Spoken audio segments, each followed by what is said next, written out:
Caspa et Tao avaient un fils, ce serait très probablement Cubic. Bonjour à toutes et à tous, j'espère que vous allez bien. Aujourd'hui on se retrouve pour la suite de la mini-série dans laquelle on analyse des pépites et pour le coup on reprend avec du très lourd. Pour ceux qui découvrent le concept, on est au 4e épisode et il faut dire que les 3 précédents ont vraiment bien performé. Donc je dois vous avouer que ça me fait super plaisir de voir vos commentaires. Il faut rappeler que le but de cette mini-série n'est pas de vous dire quoi acheter ou non parce qu'il n'y a évidemment pas de conseils en investissement, mais simplement de vous donner les clés nécessaires pour comprendre les projets que je trouve prometteurs et vous donner ainsi envie de creuser davantage. Maintenant que cela est dit, entrons dans le vif du sujet avec un projet encore clairement sous les radars en France et qui émerge de plus en plus du côté des US. Et comme vous l'avez vu dans le titre, aujourd'hui je vais vous parler du Cubic qui a énormément de points communs avec Caspa et Tao qui, comme vous le savez sans doute, sont les 2 projets qui ont le plus performé au cours de l'année 2023. Et comme d'habitude à la fin de la vidéo, je vous partage la note que j'attribue au projet d'après son potentiel d'évolution. Et juste avant de commencer, si la vidéo te plaît, n'hésite vraiment pas à t'abonner pour ne pas rater les prochaines, surtout si tu apprécies les petites cryptos low cap à très gros potentiel. Merci beaucoup à ceux qui le feront.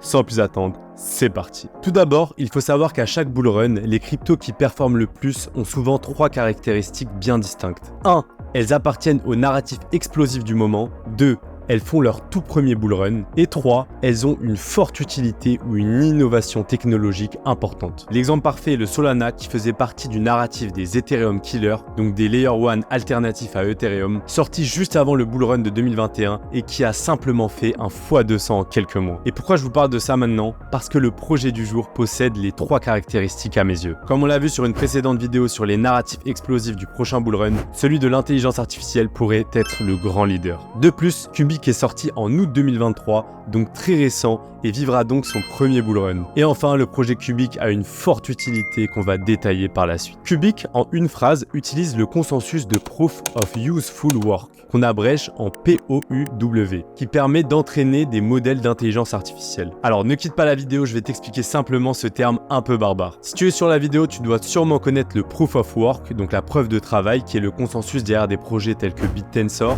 Caspa ou encore Bitcoin par exemple. L'un des gros défauts de ce consensus est que les calculs complexes visant à valider les blocs n'ont aucune utilité dans le monde réel, excepté celle bien sûr de sécuriser la blockchain. Vous l'aurez compris, les Proof of Useful Work viennent pallier à ce problème et utilisent l'énergie nécessaire à la réalisation des calculs dans quelque chose d'utile. Pour imager au maximum, avec un exemple de qualité, imagine un cycliste qui fait une petite balade à vélo, toute l'énergie qu'il met pour pédaler et avancer est simplement perdue et donc non exploitée, et donc totalement gaspillée. À l'inverse, les petits vélos disponibles pour recharger son téléphone par exemple réutilisent cette énergie pour ne pas la gaspiller et en faire quelque chose d'utile. Et c'est exactement le cas de Cubic qui entraîne des modèles d'intelligence artificielle en utilisant cette quantité astronomique d'énergie de calcul. Et pour ce faire, elle est basée sur un système de quorum. Pour simplifier encore une fois, un quorum est un groupe de 451 ordinateurs sur 676. Et c'est simplement le nombre d'ordinateurs nécessaires pour valider un smart contract sur Cubic. Ainsi, les 451 ordinateurs les plus performants se verront récompensés en Cubic chaque semaine, tandis que les autres voient leur récompense drastiquement réduite.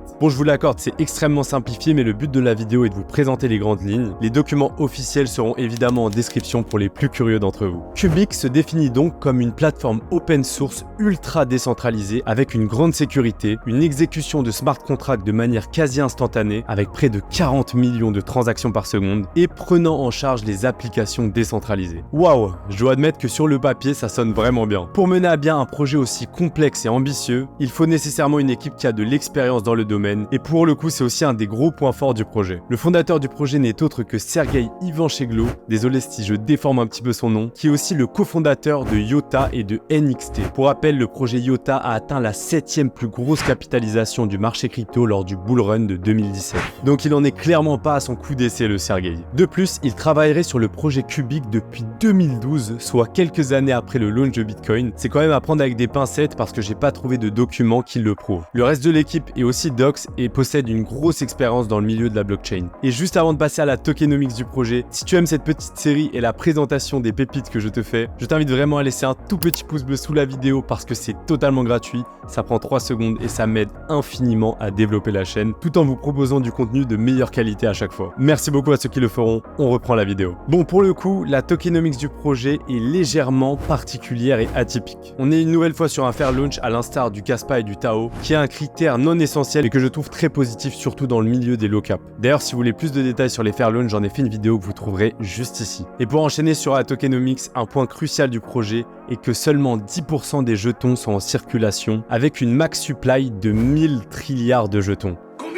Alors je t'arrête tout de suite, avant de crier au scam, il faut savoir que cette max supply ne sera jamais atteinte. En effet, Cubic est destiné à devenir déflationniste car chaque smart contract émis sur le réseau viendra burn une partie de la supply actuelle. Ainsi, plus Cubic sera adopté et plus sa max supply diminuera mathématiquement. Par exemple, la première DApp sur le réseau est QX, qui est un DEX sur Cubic et qui a déjà burn près de 20% de la supply actuelle d'après les récentes statistiques. Et pour le coup, il faut admettre que le projet est actuellement très inflationniste, mais comme le sont la plupart des projets en Proof of Work à leur début. Et comme vous l'aurez compris, cette inflation diminuera avec le temps jusqu'à devenir négatif avec son adoption. Le projet Cubic est quand même capitalisé à 262 millions à l'heure actuelle, avec un prix par jeton d'environ 0,503, soit environ 300 $ pour 100 millions de Cubic. Il a d'ailleurs bien corrigé ces dernières semaines après son sommet atteint en début décembre 2023, et c'est pour cela que je vous le présente aujourd'hui, parce que comme vous le savez sur cette chaîne, on aime acheter le rouge et la peur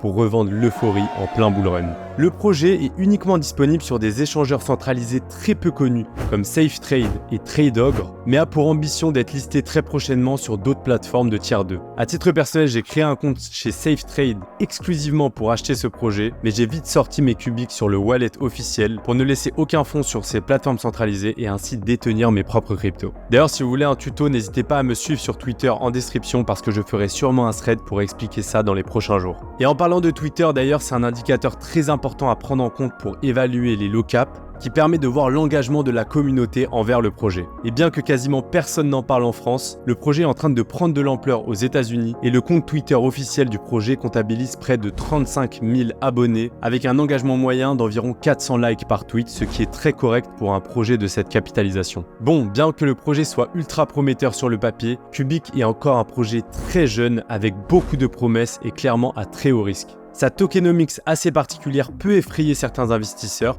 et j'ai moi-même été très réticent au début avant de creuser et lire la documentation. De plus, le fait qu'il ne soit pas encore disponible sur des échangeurs centralisés de tier 2 rend son accès difficile et pourrait à contrario récompenser les investisseurs qui prennent le temps de s'en procurer. Une équipe solide, une technologie innovante dans un narratif potentiellement énorme pour le prochain bullrun, une communauté anglophone très engagée font partie des raisons pour lesquelles j'ai pris récemment une ligne de Cubic suite à son retracement à environ 0,503, donc au cours actuel au moment où j'enregistre la vidéo. Pour résumer, la note que j'attribue au Cubic qui est totalement subjectif et qui dépend uniquement de mon point de vue est un solide 15 sur 20 en raison de son potentiel et des différents points de vue abordés en vidéo. Je le vois clairement plus haut dans les prochains mois, mais rien ne le garantit évidemment, vous connaissez la volatilité des petites crypto-monnaies. Et vous, je serais curieux de savoir quelle note vous attribuez au projet, et comme je vous ai dit, je vous mets les liens en description si vous voulez creuser ce projet aussi complexe qu'intéressant. Et pour finir, n'hésitez pas à me dire quel projet vous voulez voir dans cette mini-série, je lis tous vos commentaires à chaque fois et ça me fait super plaisir d'échanger avec vous.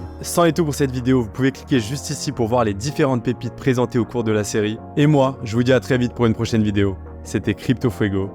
Ciao!